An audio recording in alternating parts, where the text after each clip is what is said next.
বন্ধুরা, আজকে আমি নিয়ে চলে এসেছি 2019 সালে মুক্তি পাওয়া আলাদিন মুভির এক্সপ্লেনেশন নিয়ে। তোমরা হয়তো আলাদিন গল্পটি ছোটবেলায় বড়দের কাছ থেকে হয়তো শুনেছো। সেই গল্পের অনুসরণে হলিউডের পর্দায় প্রথম তৈরি হয় এই আলাদিন মুভিটি। এই আলাদিন মুভিটির IMDb রেট 6.9, মানে প্রত্যেক 10 জন গুগল ইউজারের মধ্যে 60 জন লোক এই মুভিটি পছন্দ করেছে।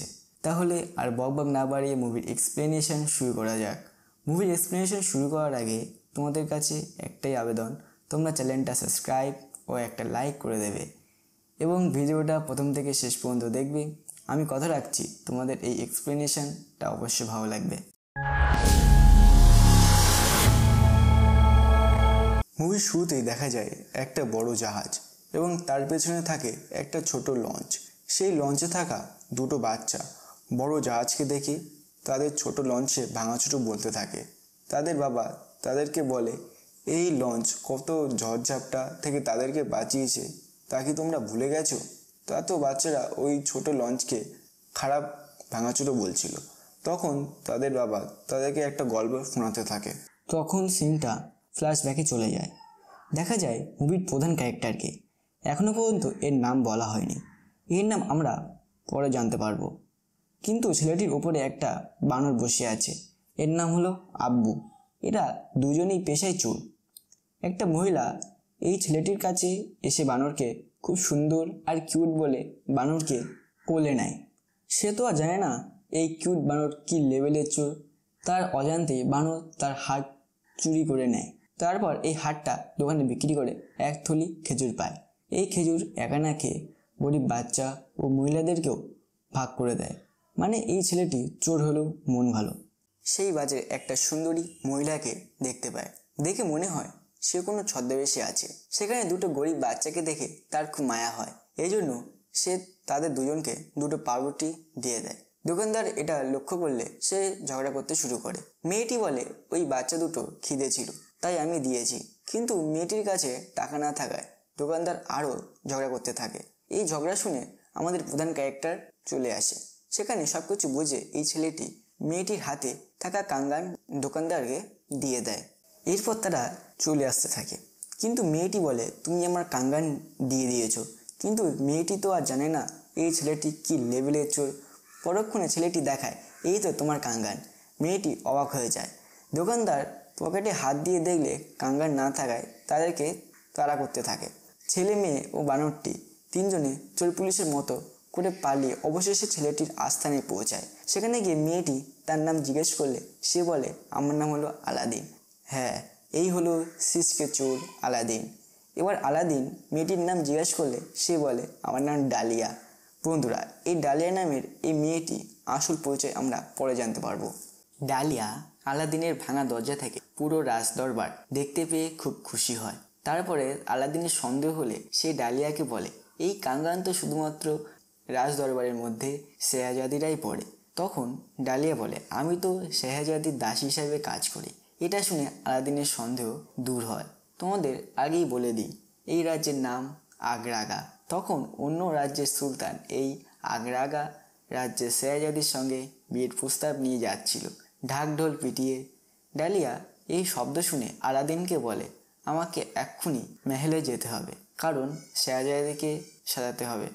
ডালিয়া চলে যাওয়ার সময় আলাদিনের কাছ থেকে তার কাঙ্গানটা চায়। কিন্তু আলাদিন যখন কাঙ্গানটা দিতে যাবে কোনোভাবেই খুঁজে পায় না। ডালিয়া বলে, এটা আমার মায়ের দেওয়া একমাত্র কাঙ্গান। এখানে আলাদিনের কোনো দোষ ছিল না। আসলে তার বানর আব্বু এই কাঙ্গানটা আগে থেকে সরিয়ে রেখেছিল। কিন্তু এই ব্যাপারে আলাদিন কিছুই জানতো না। তখন ডালিয়া আলাদিনকে চোর বলে অপমান করে চলে যায়। আলাদিনের মন খারাপ হয়ে তার ঘরে চলে যায়।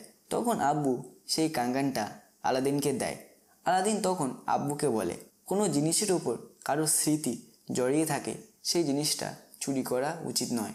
পরের সিনে দেখানো হয় এই সুন্দরী মেয়েটি হলো এই আগ্রাগা রাজ্যের শেহজাদি ইয়াসমিন। বন্ধুরা, তাহলে তো বুঝতেই পারছো আলাদিন যার সঙ্গে কথা বলেছে সে কোনো সাধারণ মেয়ে নয়, সে এই রাজ্যের শেহজাদি ইয়াসমিন। কিন্তু ইয়াসমিনকে দেখতে আসা অন্য রাজ্যের সুলতান একটু মাথার গন্ডগোল ছিল।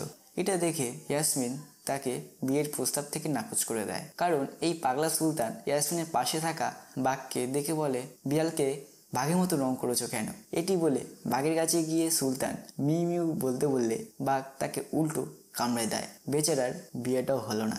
পরের সিনে দেখা যায় জাফর ও এই রাজ্যের সুলতানকে। বন্ধুরা, তোমাদের আগে জাফরের সঙ্গে পরিচয় করিয়ে দিই। জাফর হলো এই রাজ্যের প্রধান উপদেষ্টা। সে এই রাজ্যের সুলতান হতে চায়, তাই সে সন্ধান করছে একটা প্রদীপের, যার মধ্যে আছে দুনিয়ার সব থেকে শক্তিশালী জিন। এই প্রদীপ একটা জাদু পাহাড়ের মধ্যে ছিল।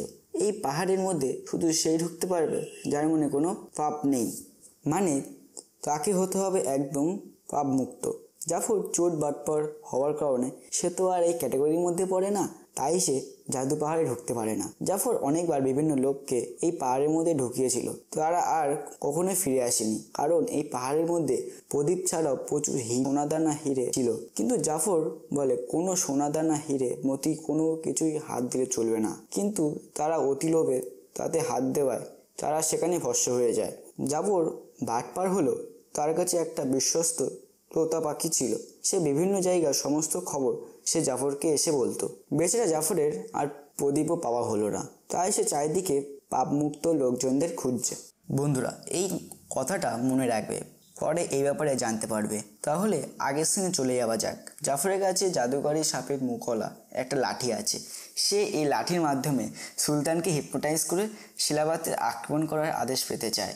এই শিলাবাত ছিল ইয়াসমিনের মায়ের রাজধানী, কারণ জাফর শিলাবাত রাজ্যটা বাটপারি করে দখল করতে চেয়েছিল। ঠিক সেই সময় শেহজাদি ইয়াসমিন চলে আসে। তখন জাফর কথা ঘুরিয়ে ইয়াসমিনের বিয়ের কথা বলে। তখন ইয়াসমিন বলে, কারণ আমার বিয়ে নিয়ে দায়িত্ব নিতে হবে না।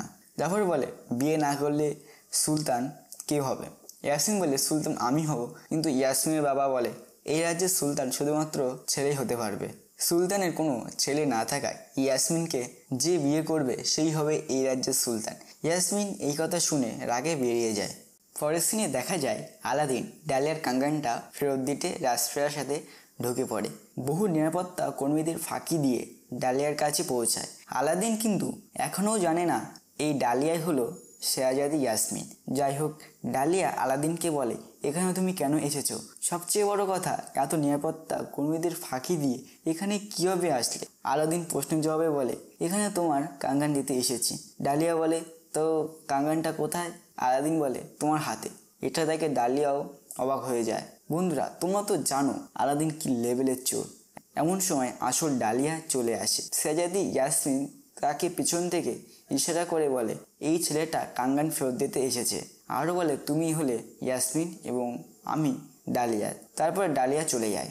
এবার ইয়াসমিন আলাদিনকে যেতে বললে আলাদিন ইয়াসমিনের হেয়ার ব্যান্ডটা নিয়ে নেয় এবং বলে, আমি কালকে আবারও আসবো তোমাকে এই হেয়ার ব্যান্ডটা দিতে। ইতিমধ্যে আলাদিন ইয়াসমিনের প্রেমে পড়ে গেছে। এখানে হওয়া সমস্ত খবর জাফরের চামচা তোতা পাখি জাফরকে গিয়ে সমস্ত কিছু খুলে বলে। এর ফলে জাফর লোক পাঠিয়ে দেয় আলাদিনকে ধরার জন্য।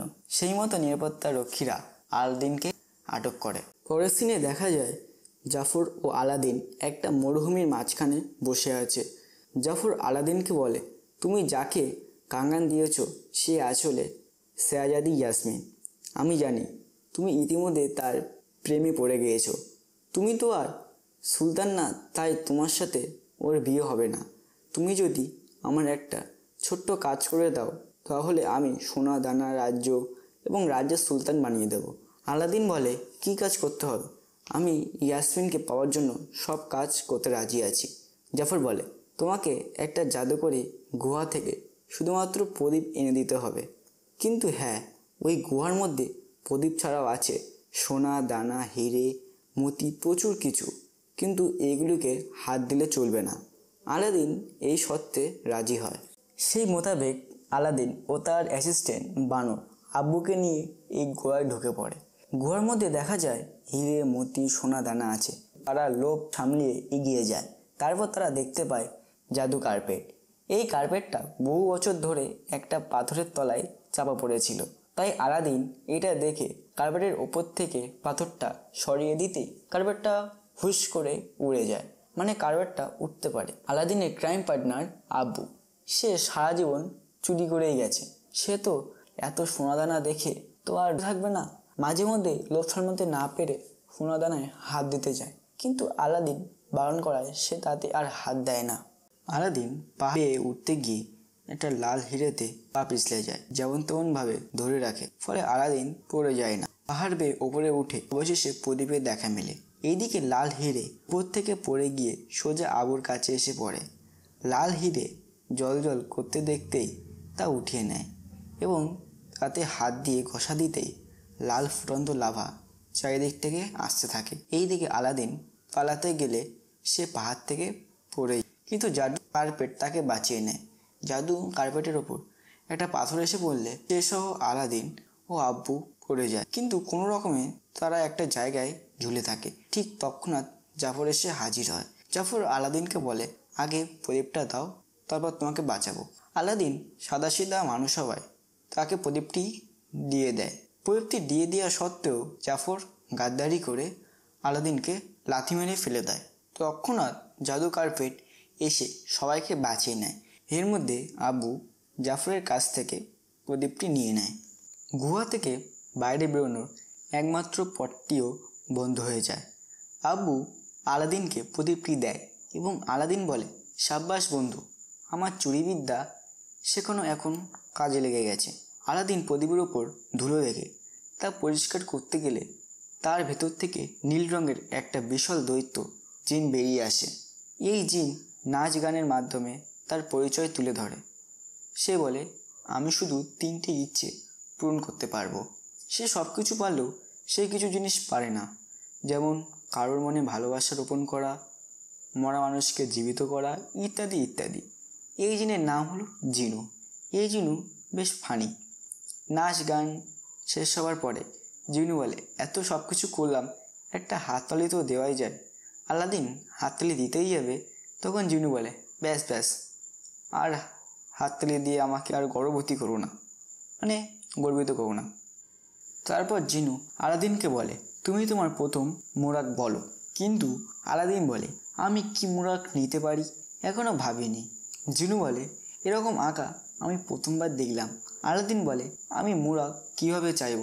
জিনু বলে, আমি এতক্ষণ একটা নাচ গান দিয়ে তোমাকে কি শেখালাম? জিনু বলে, কোনো মোড়াক চাইবার আগে বলতে হবে আমি মোড়াক চাই এবং প্রদীপটা ঘষা দিতে হবে। এবার আলাদিন তার প্রথম মোড়াক চায় যে আমাকে ও আবুকে এই গুহা থেকে বের করো। জিনুর প্রথম মোড়াক শুনে তাকে গুহা থেকে বের করে। গুহা থেকে বের করে মরুভূমিতে নিয়ে আসে। আলাদিন বলে, আমার কি 3টে মোড়াক কি এখনই নিতে হবে? জিনু বলে, তোমার শুধুমাত্র 2টো মোড়াক আছে। আলাদিন বলে, আমি তো মোড়াক চেয়েছিলাম, কিন্তু আমি প্রদীপ ঘষিনি। জিনু বলে, ঠিক আছে, ফ্ল্যাশব্যাকে যাওয়া যাক। দেখা যায় আলাদিন মোড়াক চাইবার আগে প্রদীপটা আব্বুকে দিয়ে দিয়েছিল। জিনু বলে, তোমার উপর নজর রাখতে হবে। তো আলাদিন বলে, আমি এখনও ভাবিনি কি নিতে হবে। আলাদিন জিনুকে বলে, তুমি আমার জায়গায় থাকলে তুমি কি চাইতে? তখন জিনু বলে, আমাকে আগে কখনো এরকম প্রশ্ন করেনি, কিন্তু উত্তর সব থেকে সহজ। আমি আমার আজাদি চাইতাম। এই বন্দিদশায় থাকতে আমি চাই না। আমি একটা সাধারণ মানুষ হতে চাই। তখন আলাদিন বলে, তুমি কেন এই বন্দিদশা থেকে মুক্তি হও না? জিনু বলে, আমি তখনই এই দশা থেকে মুক্তি পাবো যখন আমার আঁকা তার 3টে মোড়াকের মধ্যে একটি মোড়াক দিয়ে আমাকে এই বন্দি দশা থেকে মুক্তি করতে পারবে। জিনু আলাদিনকে বলে, এটা আগেরবার হয়েছিল যখন সূর্য পশ্চিম থেকে উঠেছিল, মানে কখনই হয়নি। তখন আলাদিন বলে, আমার 3য় মোড়াক দিয়ে তোমাকে এই বন্দি দশা থেকে মুক্তি করব, আমি কথা দিলাম। তোমরা তো জানো আমাদের আলাদিন চোর হলেও ভালো চোর। আলাদিন বলে, আমি একটা মেয়েকে ভালোবাসি। এই কথা শুনে জিনু ভাই তার গল্প শোনার জন্য শুয়ে পড়ে। তখন আলাদিন বলে, আমি এক শেয়াজাদিকে ভালোবাসি। সে খুব সুন্দর, কিন্তু সমস্যা হচ্ছে যে তাকে বিয়ে করতে হলে আমাকে সুলতান হতে হবে। আলাদিন জিনুকে বলে, তুমি কি আমাকে সুলতান বানাতে পারবে? জবাবে জিনু বলে, আমি সব কিছু করতে পারি, কিন্তু তার আগে তোমার মোড়াক চেতে হবে। আলাদিন তখন প্রদীপ ঘষে অফিসিয়ালি তার প্রথম মোড়াক চায় যে আমাকে একটা সুলতান বানিয়ে দাও। সুলতান বানানোর কাজে লেগে পড়ে। প্রথমে তার ড্রেস সিলেক্ট করতে বলে। ড্রেস সিলেক্ট করার পরে আলাদিন বলে, আমি কে? জুনু বলে, তুমি আবাবুয়া রাজ্যের সুলতান আলী। আলাদিন বলে, ম্যাপে কি কোথাও আবাবুয়া রাজ্যের নাম আছে? জিনু বলে, তাতে কি আছে, আমি অ্যাড করে দিচ্ছি। তারপর জিনু আব্বু বানরকে প্রথমে গাধা, তারপরে উট এবং পরে হাতি বানিয়ে দেয়। পরের সিনে দেখা যায় তারা নাচ গান করে শেহজাদি ইয়াসমিনের রাজ্যে ঢুকে পড়ে ইয়াসমিনকে বিয়ের প্রস্তাব দিতে এবং সাথে নিয়ে আসে বিপুল সোনাদানা মতি উপহার হিসাবে। আলাদিন তখন ইয়াসমিনের সামনে সব উল্টোপাল্টা বলতে থাকে। জিনু বারবার ইশারার মাধ্যমে বলতে থাকে যে তুমি এখন সুলতান আলী, কিন্তু আলাদিনের আচরণ ছিল প্রজাদের মতো। জাফর বলে, এই আবাবুয়া রাজ্যটি কোথায়? আগে তো আমি কোনোদিন নাম শুনিনি। তখন জিনু বলে উত্তরে ও আলাদিন বলে পূর্বে। তারপরে আলাদিন কোনো রকমে বলে এটা উত্তর পূর্বের মধ্যে অবস্থিত। আলাদিন তখনও ভুলভাল বলে যাচ্ছিল। তখন ইয়াসমিন বিরক্ত হয়ে চলে যায়। তখন জিনু আলাদিনকে বলে, আমি আমার 1000 বছর বয়সকালে এরকম অপমান কোনোদিন হয়নি। এর থেকে পৃথিবীর মধ্যে অন্ধকার হলেও ভালো থাকতাম, অপমান তো হতে হতো না। ইয়াসমিনের আলীকে পছন্দ না হলেও তার বাবা সুলতানের বেশ পছন্দ হয়, তাই বলে তুমি আর একটা সুযোগ পাবে। এখন একসঙ্গে এই রাজপ্রাসাদে থাকার অনুমতি দেয়। রাতে রাজপ্রাসাদে একটা পার্টির আয়োজন করা হয়। এখানে জাফর আলীকে সন্দেহ করে এবং তাকে এক কোণায় নিয়ে যায়। তার জাদুর লাঠির সাহায্যে হিপনোটাইজ করে তার পেটের সমস্ত কথা বের করতে চেয়েছিল, কিন্তু সময় মতো জিনু এসে আলাদিনকে বাঁচিয়ে নেয়। তারপর দেখা যায় জিনু একটা কোল্ড ড্রিঙ্কস নিয়ে আলাদিনের কাছে আসে এবং বলে, এখানে কি করছো? আলাদিন বলে, এখানে মাছ ধরছি। কিন্তু জিনু বলে, আসল জলপরি তো ওখানে। জিনু আলাদিনকে ওখানে যেতে বলে, কিন্তু আলাদিন যেতে চায় না। জিনু জোর করে ওখানে যেতে বললে আলাদিন রেগে বলে, আমি তোমার একা, আমি কি করব তা আমি ঠিক করব। কিন্তু ইতিমধ্যে জিনু আলাদিনের বন্ধু হয়ে গেছে, তাই জিনু তার জাদুর সাহায্যে আলাদিনকে ইয়াসমিনের কাছে পাঠিয়ে দেয়। সেখানে গিয়েও আলাদিন ইয়াসমিনের সামনে আবারও ভুলভাল বলতে থাকে, কিন্তু ইয়াসমিন তখন তার সঙ্গে নাচ করার প্রস্তাব জানায়। আলাদিন তো আর নাচ করতে পারে না, তাই এটা জিনুকে ইশারার মাধ্যমে বোঝাচ্ছিল। জিনু ইশারার মাধ্যমে বলে, আমি তো আছি। এবার জিনু তার জাদুর সাহায্যে এক কঠিন নাচ নাচায়। এই নাচ দেখে ইয়াসমিনও ইমপ্রেস হয় এবং সেখান থেকে ইয়াসমিন চলে যেতেই আলাদিনও সেখান থেকে বেরিয়ে আসে। এরপর জিনু ও আলাদিন তার ঘরে চলে যায়। সেখানে জিনু বলে, আকা তুমি তো একদম ফাটিয়ে দিয়েছো নিয়েছি। কিন্তু আলাদিন বলে, আমি যদি আর একটু সময় পেতাম তাহলে আমার মনের কথা বলতে পারতাম। আলাদিনের মাথায় একটা বুদ্ধি আসে, যেটা জিনুকে বলে শেহজাদ ইয়াসমিনকে পটাতে হলে তার বান্ধবী ডালিয়াকে পটাতে হবে। এই কথা শুনে জিনু তাড়াতাড়ি চলে যায় ডালিয়াকে পটাতে। জিনু এক গোছা ফুলের তোলা নিয়ে ডালিয়া ও ইয়াসমিনের ঘরের সামনে গিয়ে দরজা ধাক্কা মারতে থাকে। সে দরজা খোলে ডালিয়া। জিনু এতে খুব খুশি হয়। জিনু প্রথমে ফুলের গোছা ডালিয়াকে দেয়। সেটা ডালিয়ার পছন্দ হয়েছে, তাই জিনু ডালিয়াকে বাইরে ঘুরতে যাওয়ার কথা বলে। এতেও ডালিয়া রাজি হয়ে যায়। আলাদিন জিনুকে বলেছিল যে ডালিয়ার সাথে প্রেম করার মিথ্যে নাটক করতে, কিন্তু এদিকে তো জিনু ডালিয়াকে সত্যিকারের ভালোবেসে ফেলেছে। মানে জিন হলো ভালোবাসার জিন। এরপর আলাদিন ইয়াসমিনের ঘরে চলে আসে। আলাদিন ইয়াসমিনকে ডাকলে ইয়াসমিন ভয় পেয়ে যায় এবং বলে, তুমি কোথা থেকে এসেছো? আলাদিন বলে, আমি জাদু কার্পেটের মাধ্যমে জানলা দিয়ে এসেছি। ইয়াসমিন পরক্ষণে বলে, তুমি এসেছো যখন ভালোই হয়েছে। আমি এই ম্যাপে কোথাও আবাবুয়া রাজ্যটি দেখতে পাচ্ছি না, তুমি আমাকে দেখাও আবাবুয়া রাজ্যটি কোথায়। আলাদিন এবার ম্যাপটা নিয়ে জিনুকে বলে এই ম্যাপে আবাবুয়া অ্যাড করে দিতে। জিনু তখন ডালিয়াকে নিয়ে ঘুরতে ব্যস্ত। তবুও জিনি তার হাতের সাহায্যে একটা ছোট্ট জিনুকে ম্যাপে পাঠিয়ে দেয়। এই জিনু খুব ফানি ছিল, তাই ম্যাপে আবাবুয়া বাদ দিয়ে আর বাকি সব অ্যাড করে দিচ্ছিল। ইয়াসমিন পরক্ষণে যখন বলে কোথায় আবাবুয়া রাজ্যটি, তখন ভয়ে ভয়ে আলাদিন ম্যাপে হাত দেখায়, যে দেখা যায় বাচ্চা জিনুটি ম্যাপে আবাবুয়া অ্যাড করে দিয়েছে। আলাদিন ইয়াসমিনের সাথে কথা বলতে বলতে যেতে গিয়ে আপেলগুলো ধাক্কা লেগে পড়ে যায়। এটা দেখে ইয়াসমিনের পোষা বাঘ রাজা আলাদিনকে আক্রমণ করতে চায়, কিন্তু ইয়াসমিনের বারণ করাতে রাজা জিভ দিয়ে আলাদিনের মুখ চেটে দেয়। এতে আলাদিন বলে, ধন্যবাদ আমাকে এত ভালোবাসার জন্য। আলাদিন ইয়াসমিনকে বাইরে ঘোরার প্রস্তাব দেয়, কিন্তু ইয়াসমিন বলে, সমস্ত দরজার বাইরে তো নিরাপত্তা রক্ষীরা আছে, তারা আমাকে দেখলেই আটকে দেবে। তখন আলাদিন বলে, দরজা দিয়ে কে যায়? আমি তোমাকে জাদু কার্পেটের মাধ্যমে পুরো রাজ্যটি ঘুরে দেখাবো। এই প্রস্তাবে ইয়াসমিন রাজি হলে আলাদিন তার জাদু কার্পেটের করে ইয়াসমিনকে পুরো রাজ্যটি ঘুরে দেখায়। নদী, পাহাড়, সমস্ত কিছু। এতে দুজনেই কাছাকাছি চলে আসে এবং একে অপরের প্রতি ভালোবাসা জন্মায়। সমস্ত কিছু ঘুরে দেখানোর পর যেখান থেকে ইয়াসমিনকে জাদু কার্পেটে উঠিয়েছিল সেখানেই আবার ফিরে আসে। এই ঘুরতে যাওয়া ও জাদু কার্পেটের খবর জাফরের তোতা পাখি জাফরকে গিয়ে সব কিছু বলে। আলাদিন ইয়াসমিনকে ঘরে রেখে বাইরে বেরোতেই জাফর আলাদিনকে আটক করে, কারণ জাফরের সন্দেহ হয় যে এই আলী আসলে আলাদিন। ওই প্রদীপের জিনিস সাহায্যে সে সুলতান হয়েছে। জাফর আলাদিনকে আটকে তার হাত পা দড়ি দিয়ে বেঁধে রাখে এবং আলীকে বলে, তুই যদি সত্যিই আলী হোস তাহলে তুই মারা যাবি, এবং তুই আলাদিন হোস তাহলে তোর জিনু তোকে নিশ্চয়ই বাঁচাবে। এটা বলে জাফর আলাদিনকে জলে ফেলে দেয়। আলাদিনের বানর আব্বু বুদ্ধি করে জাদু প্রদীপটা আলাদিনের সঙ্গে জলে ফেলে দেয়। আলাদিন কোনো রকমে প্রদীপটিতে ঘষা দেয় এবং সাথে সাথেই অজ্ঞান হয়ে যায়। জলের মধ্যে জিনু বেরিয়ে দেখে তার আঁকা জলে অজ্ঞান হয়ে আছে। তখন জিনু বলে, আমার কাছে মোড়ক না চেলে আমি কিছুই করতে পারি না। কিন্তু জিনু আলাদিনের ইতিমধ্যে বন্ধু হয়ে গেছে, তাই জিনু বলে, আমি আমার আইনের কিছু পরিবর্তন করছি। তাই একটা পেপারে টিপসই নিয়ে নেয়। এতে লেখা আছে যে আমার দ্বিতীয় মোড়ক আমাকে এই জল থেকে বের করো। জিনু আলাদিনের দ্বিতীয় মোড়ক মোতাবেক আলাদিনকে বের করে এনে ঘরে নিয়ে আসে। জিনু আলাদিনের বুকে চাপ দিয়ে জল বের করতে চায়। আলাদিন মুখ দিয়ে জল মারে সোজা জিনুর মুখে। জিনু বলে, জল আমার মুখেই মারতে হলো? আলাদিন ক্ষমা চায়। জিনু বলে, ঠিক আছে, আমি কিছু মনে করিনি। জিনু বলে, আকা, তোমার একটা মোড়ক তোমাকে বাঁচাতে নষ্ট করেছি। আলাদিন বলে, ঠিক আছে, আমার মোড়ক থেকে জীবনটা আগে। তারপর সোজা সুলতানের কাছে গিয়ে জাফরের কুকর্মগুলো বলে। সেখানে জাফর তার জারো লাঠি দিয়ে সুলতানকে হিপনোটাইজ করে। উল্টে আলাদিনের গ্রেপ্তারের আদেশ করতেই যাবে তখন আলাদিন তার জারো লাঠিটা ভেঙে দেয়। ফলে সুলতান হিপনোটাইজ থেকে মুক্তি পায়। সুলতান এবার হাকিমকে বলে জাফরকে গ্রেপ্তার করতে।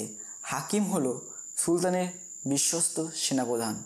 সুলতানের আদেশে হাকিম জাফরকে জেলে বন্দি করে। সুলতান আলীকে তার মেয়ের স্বামী হিসাবে মেনে নেয় এবং ইয়াসমিনও এতে রাজি হয়। পরের সিনে দেখা যায় জিনু আলাদিনকে বলে, তুমি তোমার আসল সত্যিটা ইয়াসমিনকে বলে দিতে। কিন্তু আলাদিন বলে, আমি এই মিথ্যেটা চালিয়ে যেতে চাই। এটা শুনে জিনু বলে, তুমিও সমস্ত আকার মতোই একই রকম। এটা শুনে জিনু রাগ করে প্রদীপের মধ্যে ঢুকে পড়ে। এতে আলাদিন বিরক্ত হয়ে তার পুরনো আস্তানায় চলে যেতে থাকে। পরক্ষণে দেখা যায় জাফরের চামচা তোতা পাখি জেলের দরজার চাবি জাফরকে এনে দেয়। চাবি দিয়ে দরজা খোলে। জাফর আলাদিনের কাছে চলে যায় প্রদীপটা চুরি করতে। জাফর আলাদিনের কাছ থেকে ছকবাজি করে প্রদীপটা নিয়ে নেয়। প্রদীপটা নিয়ে ঘষা দিতেই জিনু বেরিয়ে পড়ে। জিনু বলে, আকা, আমাকে এত ছোট জায়গায় কেন বের করেছো? জিনু পেছন ফিরে দেখলে দেখা যায় এটা আলাদিন নয়, এটা জাফর। জিনিও তো করার কিছু নেই, যার কাছে প্রদীপ থাকবে সেই হবে জিনের আঁকা। আলাদিন এবার তার আস্তানায় গিয়ে নিজের ভুলটা বুঝতে পারে এবং জিনুকে এটা বলার জন্য সে যখন তার পকেট থেকে প্রদীপটি বের করতে যায় তখন প্রদীপটি খুঁজে না পেয়ে তখন তার মনে পড়ে আমাকে ধাক্কা দিয়ে সে হয়তো নিয়ে নিয়েছে। তার মনে হয় এই কাজটা শুধুমাত্র জাফরই করতে পারে। তাই আলাদিন তাড়াতাড়ি জাদু পর্দা নিয়ে রাজপ্রাসাদের উদ্দেশ্যে রওনা দেয়।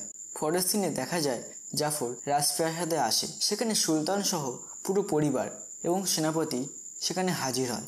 সুলতান জাফরকে বলে, জেল থেকে পালিয়েছ, তাই সুলতান হাকিমকে আদেশ দেয় জাফরকে আবার গ্রেপ্তার করতে। এই কথা শুনে হাকিম তার রাজকর্মীদের আদেশ দেয় এই জাফরকে আটক করতে। রাজকর্মী জাফরকে গ্রেপ্তার করতে আসলে জাফর তার প্রদীপ বের করে ঘষা দেয়। ফলে জিনু বের হয়। জিনুর কাছ থেকে প্রথম মোড়ক চায়, আমাকে আগ্রাগার রাজ্যের সুলতান বানানো হোক। জিনিও আদেশ পেয়ে জাফরকে সুলতান বানিয়ে দেয়। এবার জাফর ইয়াসমিনের মায়ের রাজধানী শিরাবাতে হামলা করার আদেশ দেয় এবং ইয়াসমিনকেও গ্রেপ্তার করার আদেশ দেয় হাকিমকে। হাকিমেরও করার কিছু নেই, যার মাথায় সুলতানের মুকুট থাকবে সেই হবে আগ্রাগার রাজ্যের সুলতান। সুলতানের আদেশে হাকিম ইয়াসমিনকে আটক করে। ইয়াসমিনকে আটক করে নিয়ে গেলে কিছু দূর গিয়ে হাকিমকে বলে, তুমি সুলতানের একমাত্র বিশ্বস্ত সেনাপতি ছিলে, তোমার আদেশে এই সমস্ত রাজকর্মী পালন করে, তাই এটা তোমাকেই বুঝতে হবে। এই জাফর অসৎভাবে সুলতান হয়েছে, তুমি সর্বদা সত্যের পেছনে ছুটেছ, তাহলে আজ এই অবিচার কেন? হাকিম এটা বুঝতে পেরে তাদের রাজকর্মীদের আদেশ দেয় জাফরকে আটক করতে। রাজকর্মীরা যেই জাফরকে আটক করতেই যাবে তখন জাফর প্রদীপটা আবার ঘষা দেয়, ফলে জিনু বেরিয়ে আসে। এবার জাফর জিনুর কাছ থেকে দ্বিতীয় মোড়ক চায় যে আমি সবচেয়ে বড় জাদুকর হতে চাই। জিনুর আঁকার আদেশে তাকে জাদুকর বানিয়ে দেয়। জাফর হাকিমকে বলে আমাকে গ্রেপ্তার করার আদেশ প্রত্যাখ্যান করে নাও। হাকিম এটা না শুনে আটক করতে যায়, ফলে জাফর তার জারু লাঠি দিয়ে হাকিমকে গায়েব করে দেয় এবং তার সাথে ইয়াসমিনের বাঘ রাজাকেও গায়েব করে দেয়। এই সময় আলাদিন রাজপ্রাসাদে উপস্থিত হয় এবং সব কিছু বুঝতে থাকে। তারপর আলাদিন লুকিয়ে যখন প্রদীপটা নিতেই যাবে তখন জাফর তার লাঠির সাহায্যে আটকে দেয়। জাফর আবার লাঠির সাহায্যে আলাদিনকে তার সামনের দিকে নিয়ে আসে। জাফর আলীকে বলে এই হলো সিচকের চোর আলাদিন। আলাদিন এবার সবার সামনে তার সত্যটা বলে দেয়। ভিডিওর এই পর্যায়ে এসে তোমাদের কাছে একটাই অনুরোধ, তোমরা চ্যানেলটিকে সাবস্ক্রাইব এবং একটা লাইক করতে ভুলবে না। জাফর তার লাঠির সাহায্যে আলাদিনকে একটা বরফের মাঝখানে পাঠিয়ে দেয়। জিনু ইতিমধ্যে আলাদিনের বন্ধু হয়ে যাওয়ায় আলাদিনের সঙ্গে তার জাদু কার্পেটটিও পাঠিয়ে দেয়। আলাদিন এবার জাদু কার্পেটে করে আগ্রাগা রাজ্যের দিকে আসতে থাকে। পরের সিনে দেখা যায় জাফর সুলতানের ওপর প্রতিশোধ নেয় এবং সুলতানকে তার জাদু লাঠির সাহায্যে যন্ত্রণা দিতে থাকে এবং জাফর বলে এই যন্ত্রণা থেকে তুমি তখনই মুক্তি পাবে যখন তোমার মেয়ে ইয়াসমিন আমাকে বিয়ে করবে। মানে জাফরের এবার বিয়ের শখ হয়েছে। ভাইরা তোমরা কমেন্টে লেখো তোমাদের কোন কোন বন্ধু এখন বিয়ের শখ জেগেছে। মূল গল্পে ফিরে যাওয়া যাক। সুলতান এতে রাজি হয় না এবং উল্টে জাফরকে বাজে কথা বলতে থাকে। ফলে রাগে জাফর সুলতানকে আরও যন্ত্রণা দিতে থাকে। এই যন্ত্রণা দেখে শেষমেশ ইয়াসমিন রাজি হয় তার সঙ্গে বিয়ে করতে। এর ফলে জাফর সুলতানকে যন্ত্রণার হাত থেকে মুক্তি দেয়। জাফর জোর করে ইয়াসমিনকে কবুল বলতে বলে, কিন্তু ইয়াসমিন চুপ থাকে। ইয়াসমিন আকাশে আলাদিনকে আসতে দেখে মনে মনে খুশি হয়। আলাদিন যখন কাছে চলে আসে তখন ইয়াসমিন বুদ্ধি করে জাফরের পকেট থেকে প্রদীপটা নিয়ে দুজনে পালিয়ে যায়। এটা দেখে জাফর তার তাবাকিকে মস্ত বড় একটা ড্রাগনে রূপান্তরিত করে দেয় তার জাদু দিয়ে এবং সেই সঙ্গে আকাশের ঝড়ের সৃষ্টি করে। আলাদিন ও ইয়াসমিন করার রেস করার পর অবশেষে জাফরের তোতা পাখি প্রদীপটি ধরে আনে। এরপর জাফর ইয়াসমিনকে উপরে তুলে রাখে এবং আলাদিনকে তার জাদু দিয়ে যন্ত্রণা দিতে থাকে। জাফর এবার সবাইকে বলে আমি হলাম এই পৃথিবীর সবচেয়ে বড় জাদুকর, তাই আমার কাছ থেকে কেউ পালিয়ে যেতে পারবে না। আলাদিন এটা শুনে একটা বুদ্ধি খাটায় এবং বলে জাফর তুমি পৃথিবীর সবচেয়ে বড় জাদুকর না, তোমাকে বানিয়েছে জিনু, আর জিনুই হলো পৃথিবীর সবচেয়ে বড় জিন। এটা শুনে জাফরের ইগো হার্ট হয়। এবার জাফর জিনুর কাছে তার তৃতীয় মোড়ক চায় যে আমাকে তুমি পৃথিবীর সবচেয়ে বড় জিনে পরিণত করো। জিনু কিন্তু আগে থেকে আলাদিনের প্ল্যানটা বুঝতে পেরেছিল। এবার আঁকার কথায় জিনু জাফরকে পৃথিবীর সবচেয়ে বড় জিনে পরিণত করে দেয়। এবার জাফর বলে আমি প্রথমে ইয়াসমিনের রাজধানী সিরাবাতে আক্রমণ করব। যেই জাফর তার জাদু দিয়ে আক্রমণ করতেই যাবে ঠিক তখন জাফরের দুই হাতে দুটো বেরিয়ে এসে পড়ে, ফলে জাদু দিয়ে রাজধানী আক্রমণ সম্ভব হয় না। এবার জিনু বলে জিন তখনই জাদু করতে পারে যখন আঁকা আদেশ দেয় এবং সেই সাথে একটা নতুন প্রদীপের সৃষ্টি হয়। এবার জাফর ওই প্রদীপে ঢুকে যেতে থাকে। জাফর ঢোকার পর জিনু ওই প্রদীপকে এক লাথি মেরে দূরের গুহায় ফেলে দেয়। ফেলে দেওয়ার পর সবকিছু আগের মতন হয়ে যায়। জিনু এবার আলাদিনের আঁকা হয়ে যায়। জিনু আলাদিনকে বলে তুমি এবার তৃতীয় মোড়ক চাও। আলাদিন মোড়াগে চায় যে জিনু সারা জীবনের জন্য জিন থেকে মুক্তি পায় এবং একটা সাধারণ মানুষ হয়ে যায়। মোড়াক মোতাবেক জিনু জিন থেকে মানুষে পরিণত হয়। আলাদিন জিনুকে বলে এবার তুমি কি করবে? জিনু বলে আমি ডালিয়াকে বিয়ে করতে চাই, যদি ডালিয়া রাজি হয় তো। তোমরা তো জানো জিনু ও ডালিয়া ইতিমধ্যেই দুজনকে ভালোবেসে ফেলেছে, তাই বিয়ের প্রস্তাবে ডালিয়া রাজি হয়ে যায়। সুলতান এই চোর আলাদিনকে তার মেয়ে ইয়াসমিনের স্বামী হিসাবে মেনে নেয়। এতে ইয়াসমিনও রাজি হয়। ফলে এই আগ্রাগার রাজ্যের পরবর্তী সুলতান হবে আলাদিন। এটা ইয়াসমিনের বাবা ঘোষণা করে দেয়। পরের সিনে দেখা যায় সেই জাহাজ থেকে আসলে যে তার বাচ্চাদের গল্প শোনাচ্ছে সে হলো জিনু এবং তার স্ত্রী ডালিয়া। এই সিনের মধ্যে দিয়ে সিনেমাটা এখানেই শেষ হয়ে যায়। তো বন্ধুরা বলো এই গল্পটা তোমাদের কেমন লেগেছে, তা অবশ্যই কমেন্টে জানো। আর ভালো লাগলে চ্যানেলটা সাবস্ক্রাইব এবং একটা লাইক করে দিতে ভুলবে না। আজকে এই পর্যন্তই, পরবর্তী গল্প নিয়ে খুব তাড়াতাড়ি হাজির হব। তো এই সময় তোমরা সবাই ভালো থাকবে।